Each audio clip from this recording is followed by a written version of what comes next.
Hello, Libra, Sun, Moon, Rising, Venus signs, and cross watchers. This is your tarot reading for the week ahead whenever you're finding it. If you're watching along as I post because you're subscribed, this will be for the week of July 29th to August 4th, 2024. Let me know in the comment section, guys. I want to know before we begin, do you prefer when I do shorter weekly readings and more bonus readings, or would you prefer if I did longer weekly readings and not really that many bonus readings? Because I don't know. I'm just taking a little survey because I'm thinking about making some minor changes to the channel. Anyways, I'm gonna try to make this a short reading today. We're gonna do 6 cards, 2 rows of 3 from the Good Tarot.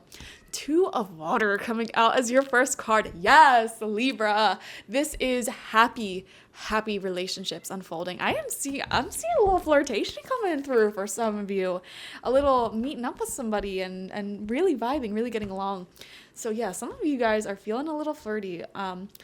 I'm also seeing deep conversations that you may be having when it comes to your closer companions, your long tenured friends and things like that. You may be really inspiring and uplifting each other at this time. I am seeing, I'm getting a sense of pride, feeling proud of a friend of yours because they could be doing very well. Like they could have just gotten a really good job and they're saving up for their own place and, whatever they may be doing, whatever their circumstances is. I'm feeling like you're just so proud of them for the good things that they're doing, no matter where they're at in life. So that is also beautiful. We have the Hanged Man coming out in reverse here. Very interesting. Major Arcana card. I want to see what comes out around this.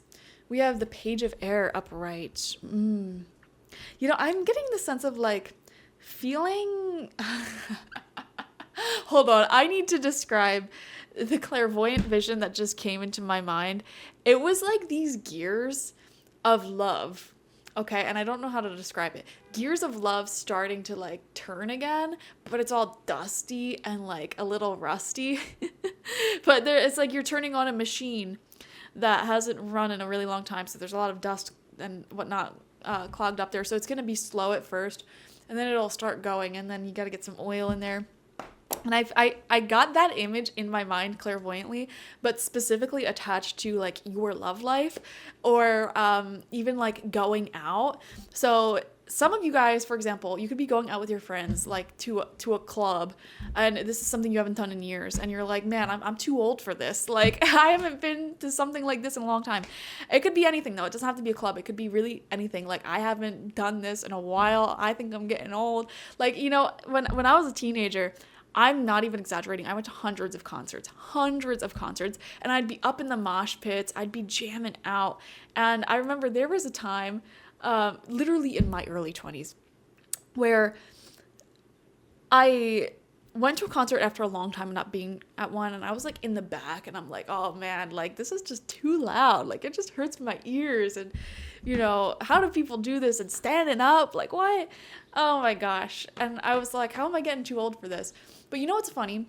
I feel like after that, I started taking better care of myself for the following few years, and doing a lot of like cleansing and supporting of my kidneys, my livers, my liver, all of that. And now I feel like I'm ready to go moshing again. Now I feel like I'm ready to go into those concerts and just dance the night away. And it's so funny how aging works, because it's not really linear if you think about it. It's not like, oh, you progressively feel worse and worse and more sore for the rest of your life. No, I really don't think that is. When I was in my early 20s, I felt the worst I ever had in my life. And people say like, oh, that should be the time where you're at your best. No, because after that, I did so much cleansing. I stopped drinking caffeine. I work out so much more now. I feel younger than I had before. Like I feel like I'm almost 16 again. Like in the sense that I can just, and I know this is a really bad example, like I can drink a lot of alcohol and not really get a hangover anymore. I can stay up all night and not really get that much sleep and then wake up early the next morning, and it's not going to devastate me. You know what I mean? I used to be able to do that stuff all the time when I was a teenager. And when I was in my early 20s, I could not do it at all. Like I felt so sluggish. I felt so like, that aging feeling. And I realized, that wasn't really age. That was just like my kidneys and liver screaming at me for a break. My kidneys have been through a lot. Okay. Like I I'm not going to go off on a tangent about the United States healthcare system and, well, worldwide healthcare system not really looking at holistic health super frequently. But, man, I don't know why I'm going off on this tangent to you right now. I mean, this could be your sign to focus on holistic health and healing more. So if any of you have been sort of having hyperfixation on herbalism or like Chinese medicine or Ayurveda or something like that, I would say keep following that. Keep going with that and seeing where it leads you. See how that helps you learn how to take care of yourself better. I feel like learning how to care for ourselves is a lifelong journey that never really ends, you know, and especially if any of you are like me, where you grew up in a somewhat neglectful environment and you just weren't taught stuff and you have to learn all of this stuff as an adult, even like in your elderly years, like 50s, 60s, 70s, and you're still learning stuff about yourself. Don't feel bad about that, number one, but also keep embracing that spirit, because age, I'm telling you, it's not linear. Time is not linear. Time doesn't even exist, really. Time does not exist. And if you don't believe me, look at some of these celebrities who are putting Botox and taking Ozempic and whatnot, and they're basically looking younger and younger. A little crazier, yes, but, you know, younger and younger. Time is really an illusion, all right? Aging, I mean, yes, the number of years that you've lived your life goes up, but I think there's a big, gigantic misconception that life becomes more difficult the older you get. Like your body starts breaking down the older you get. And it's like, it doesn't have to be like that, you know? If you take good care of yourself, it can actually get better. Like your body can get better. I don't know. We have love in reverse, the lovers in reverse, right underneath that Two of Cups. Isn't that funny? Because the lovers in reverse is a decision that says no. Like, I don't want this. Saying, I don't want this commitment. I'm wondering if some of you are hooked on someone that you know isn't good for you, or you know that you wouldn't really be compatible in an actual relationship, but you still just love their spirit, their personality, their energy. And you're trying to figure out where they go in your life, where they fit into your life, because you're not wanting to like marry the person. Even though, here's the thing, I feel like in spirit, like the chemistry you have, like you would want to marry them for those reasons. Like you would want to spend every day with them, like be their best friends for those reasons. However, you know that they have some traits, some qualities that will not jive well with you. And so you're making the conscious decision not to take a beautiful, like magical sort of chemistry that you have with somebody to a certain level. 10 of Water. So fascinating how back and forth this reading is. Because this is like long-term relationship energy. This is happiness. I am seeing 2 of Cups, or 2 of Water, 10 of Water. These two cards are so blessed when it comes to your relationships, your friendships. 10 of Water is like having it all. A life partner who you have a family with or want to build a family with, a home with, that you can talk to. It's so healthy. It's so nice. So beautiful. And even with the Page of Air, Page of Swords, this is new communication or even a brand new start that you have with this person. Or multiple people. Like you could be communicating to new people. You could be having a fresh start in the home. Stunning. 5 of Earth in reverse. This reading is so back and forth because this is like a lack. This is feeling like something's missing. Yeah. Here's what I want to say to you.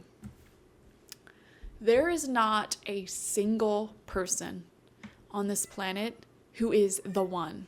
There is not a single person on the planet who will meet every single one of your goals, needs, and requirements.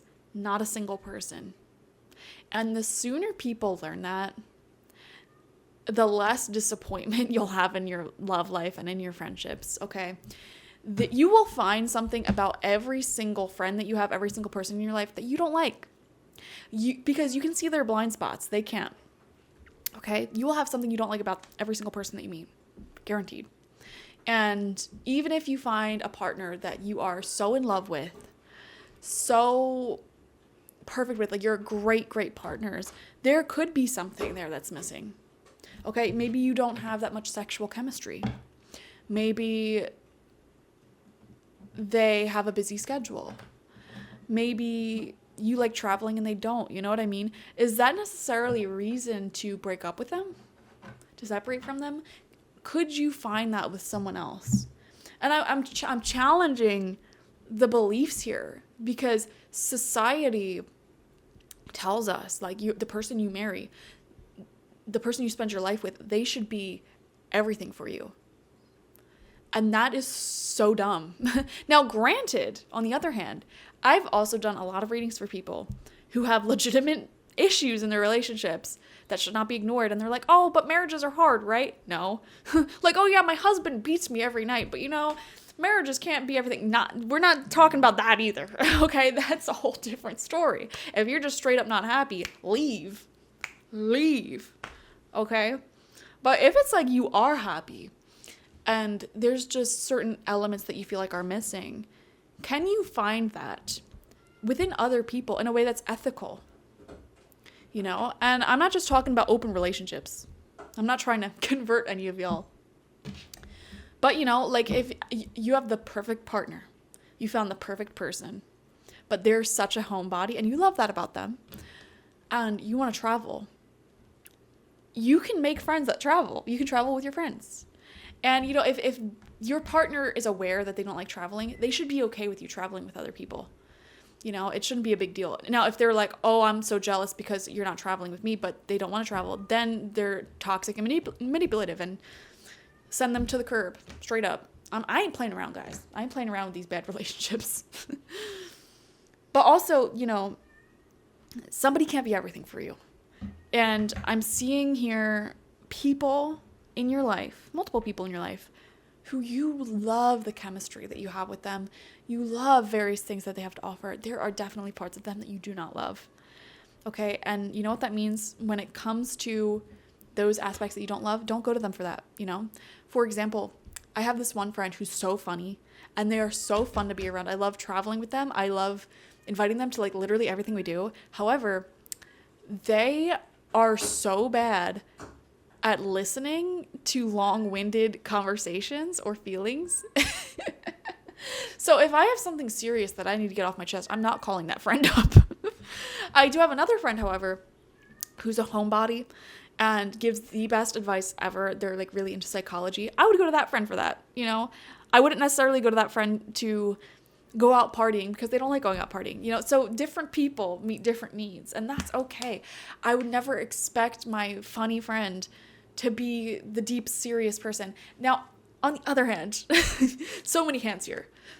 Everybody is so multifaceted. I really do believe that some energy can be brought out of every single person when it comes to every facet of life, but that doesn't necessarily mean that they are skilled in that area. And we all have our blind spots. We all have the things that we're not good at. If somebody needs me to sit still for like 12 hours to be a good friend, I would be an awful friend. However, if they needed me to, I don't know, go off on like several different tangents and point out every fuzzy animal that I see, then I'm a great friend, Everybody is good for something and maybe not as good at other things. And I am seeing so much happiness in your life. And I want to say, like, if it's possible to keep that person in your life and meet the needs that aren't being met elsewhere in an ethical way where everybody's aware of what's going on, there's no hidden secrets or anything like that, then I would say do that. You don't necessarily need to end something good just because you're not getting something out of it. Unless you being with that person or being in that friendship, they are trying to forbid you from getting your other needs met elsewhere. Does that make sense? All right. So anyways, that's your reading, guys. All over the place. Definitely watch for your sun, moon, rising, and Venus signs to get the fullest overview of this week ahead. Like this video, comment how it resonated down below. I'd love to hear your thoughts and feelings. Subscribe if you've not already. And if you want a personal reading with me one-on-one, the link to that is always in the description box, spiritpsychic.org. Thank you guys. Bye-bye.